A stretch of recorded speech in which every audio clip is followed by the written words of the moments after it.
I've been doing stop motion animation since I was 14 years old. I've come a long way since then, and my stop motions look nothing like they did back when I first started. And in this video, I'm going to go through the 5 things that I learned that you can also implement to level up your stop motions as well.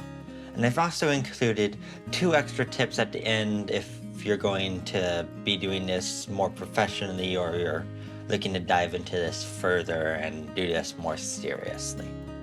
So the first tip is learning. So I do this through YouTube. I got videos on this channel, and of course there's other creators out there. And I would look up like walk cycles because of course back then I didn't know how to do them. So if there's something, I would look up tutorials and there was something that caught my eye, I would watch it. And some of the stuff I haven't implemented yet, like fight scenes, but some stuff like lightsabers or practical effects I have. And then there's some stuff that's just general tips on how to make your stop motion better, like eliminating problems like a light flicker. So some are general how to get started tutorials, but they're still helpful. But I would go onto YouTube and look up these videos and watch them so I could learn what to do. And I would implement them into my stop motions. So as you do them, the more you do them, the more you get better. But I would use the videos to learn how to do them in the first place. And then it's also helpful to see like creators who are more serious, more professional, how they do things, because each creator does their process a little differently.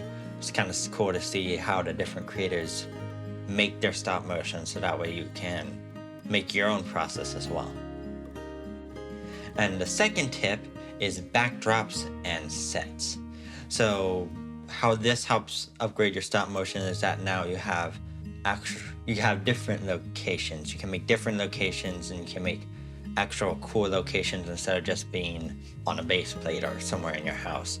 And somewhere in your house is fine, especially on a time crunch, but you don't always want to do this all the time. So I got a backdrop here, and so on this side, it's a nice little ocean scene. So you could do underwater, you could do kind of above water, probably underwater for this, but you got a nice little underwater scene for a stop motion. So scuba divers, treasure hunting, there's some ideas you could do there. On the flip side, we got a volcano. So I don't know how much these are to get because this came in a stop motion book itself. I wouldn't assume that they're that expensive. You can also probably make them yourself. But anyway, this side's a volcano, so that you can transport your minifigures from water to a volcano scene. Maybe they're trying to save wildlife. Maybe they're on the run from dinosaurs, like Jurassic World. But those will help. And of course, there's other stuff. So we have some cities, we have space. So whatever you need, it's probably out there, and it'll help level up your stop motions by giving them separate locations. And actually, one of the nice things about this is, while I like to build sets more, like use buildings that I already have Lego sets for, like I have the Lego modular sets. These are helpful because if I need something like space, it's easier to have a backdrop for space than to build out a whole space thing. I mean, I don't think I have enough bricks to make myself a black starry sky, so having a backdrop is nice and helpful. So the third thing that's helped level up my stop motions is adding conflict to my stories.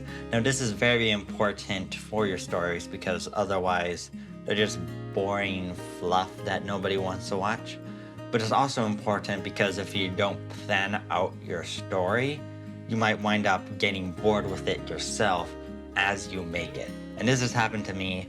I had a Lego set, it was a 3-in-1, it's a little RV camper.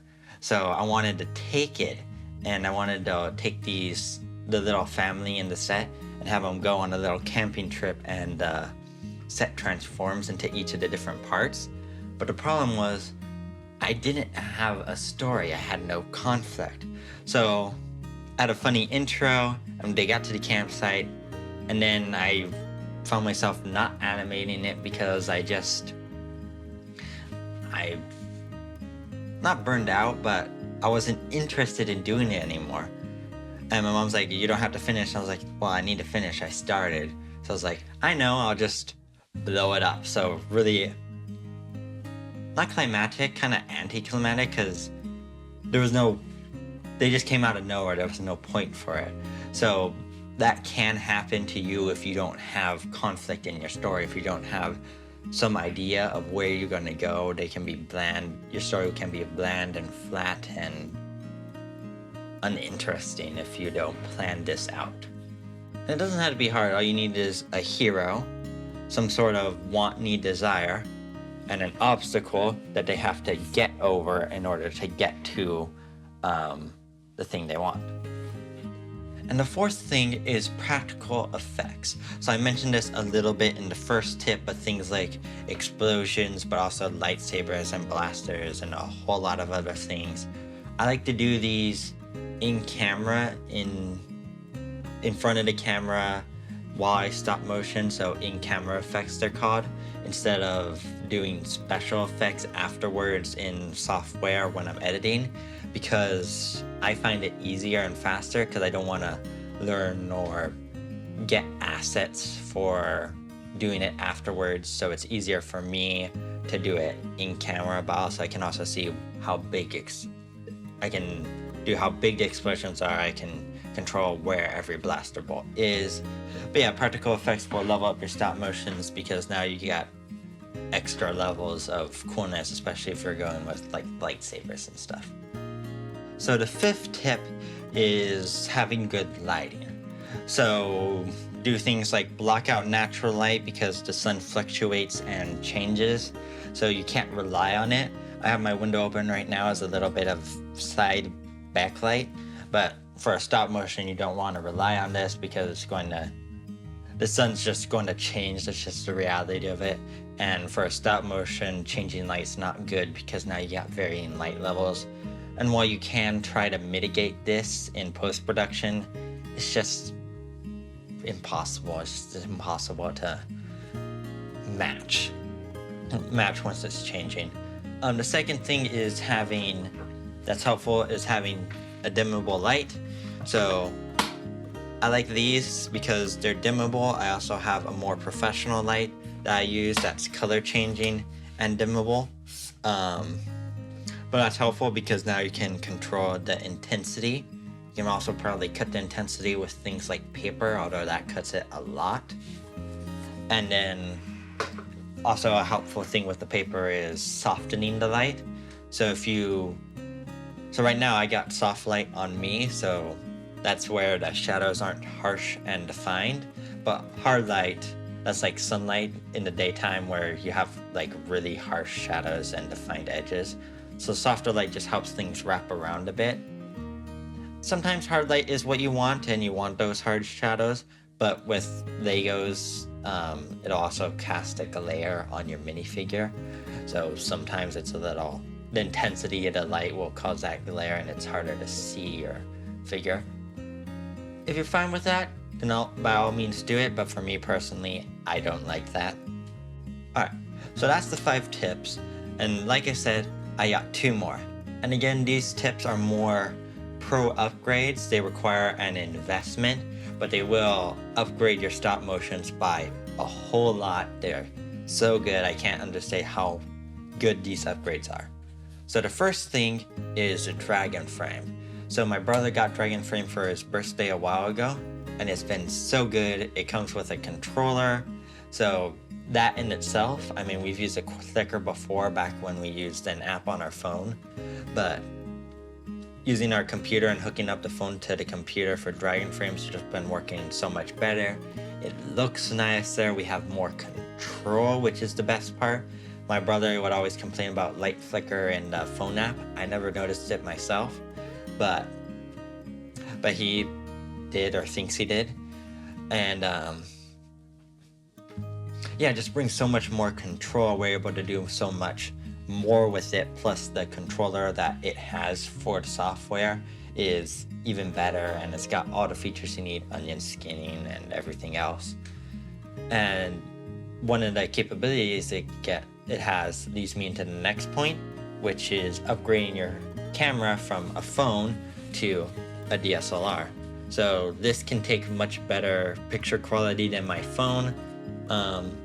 It might, because this is an older camera, it might be on par with a better phone like my mom's. But this upgrade is really helpful because now I have so much more control. I got better focus. I got actual lenses that you can switch between to use. And then with newer cameras, Dragon Frame can control the focus for you. But with newer cameras, there's going to be better quality, especially way better than a phone could ever do. You can get a lot closer to your figures, which is also something like I did in one of my stop motions more recently. I did a first person point of view, and in the foreground you can see their arms, but the arms are slightly blurry, which was okay with me. But if I had like a DSLR, I could do that same shot and make it so that way everything, or if I didn't want everything, I could make it so that way the arms were in focus if I had a macro lens, which is something you can't do with a phone. Alright, and that's it. Those are my 5 plus 2 extra tips. So that's my 7 tips on how you can level up your stop motions and make them better. However, you should do these at your own pace. Don't overwhelm yourself by trying to do them all at once. Take them at your own pace. Do them one at a time if you have to, or you can do multiple if you can handle it. So don't overwhelm yourself by doing too much. And I have a video talking about this, and it's right here. Thank you for watching, and have a good day.